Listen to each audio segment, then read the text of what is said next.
readers and writers, and welcome back to us. We're so happy to have you guys back after the 3-day weekend. Today, I get to do something kind of fun with you. So, before I even show you any slides or I can statements, I want to show you what our end product will be similar to or very much like when we get to the end of this brand new writing unit. So, without further ado, please give me just a moment.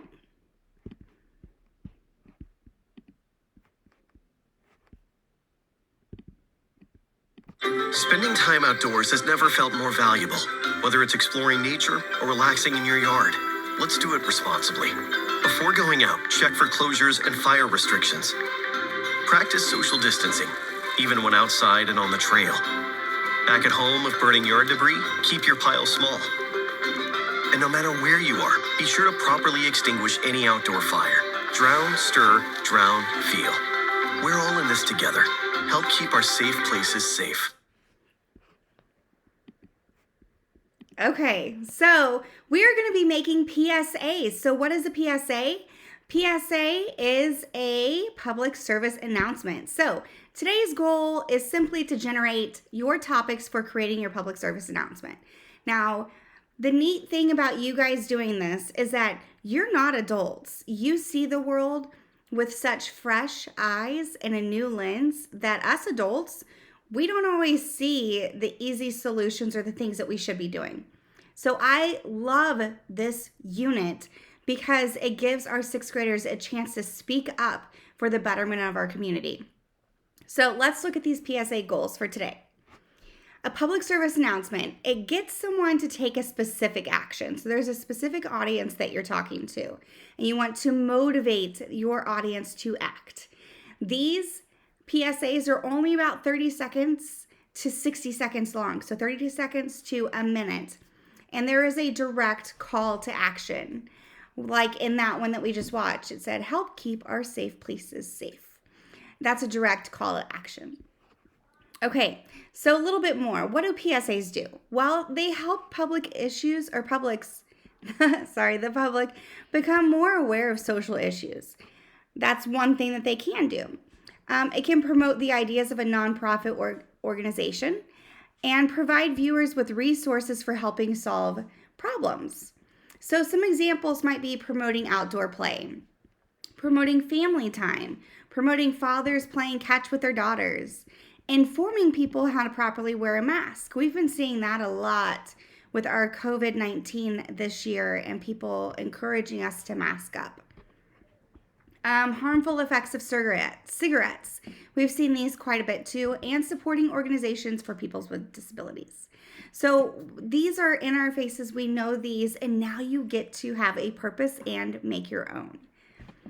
All right, so here's your task for today.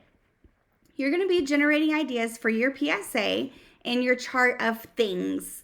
And when you are done with this chart, the goal is for you to have about 3 ideas in each of those little quadrants.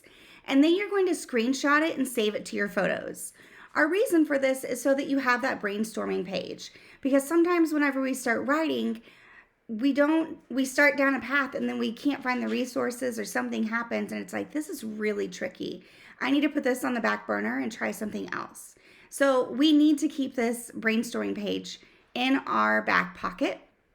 So to do that digitally, we're going to have you guys keep it in your photos.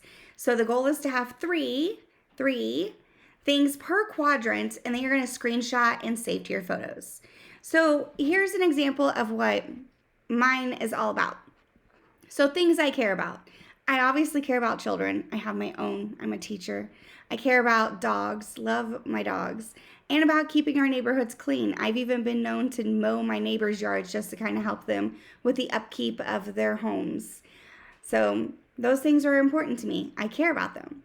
Things that bother or concern me. People posting on social media without thinking about the people who read the posts. Another thing is families not spending enough time together and not keeping neighborhoods clean. So kind of the contrast of what I care about. Things I love, my children, my family, my grandparents. As we get older, I'm noticing that my grandparents are getting older and I may not have as much time left with them. So that was important for me to notice and make a note of for my own generating topics. And then things I want to be different. How people treat one another is a huge one. I would like for people to pick up trash and take care of things in their environments and homes and neighborhoods. And to see people's values, hear their stories, and value them as human beings.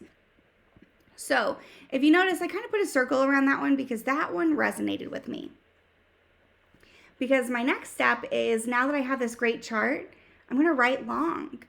What is the purpose of a writer? Well, we write. We write our feelings. We write our ideas. So that is going to be your very final thing for today's work. So your job for writing long is to choose one of your ideas that you generated, dive in, and just start writing. The goal, fill at least one page.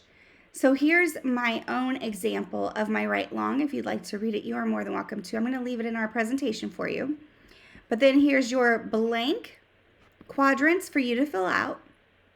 And a reminder down here, complete this page, screenshot, save to photos. And then finally, your to-do list that wraps up everything that you're doing today. So step 1, generate your topics. Step 2, take a screenshot of your chart. Step 3, save chart to photos. And step 4, choose one of your topics that you generated and write long on that topic. All right, writers, happy writing today.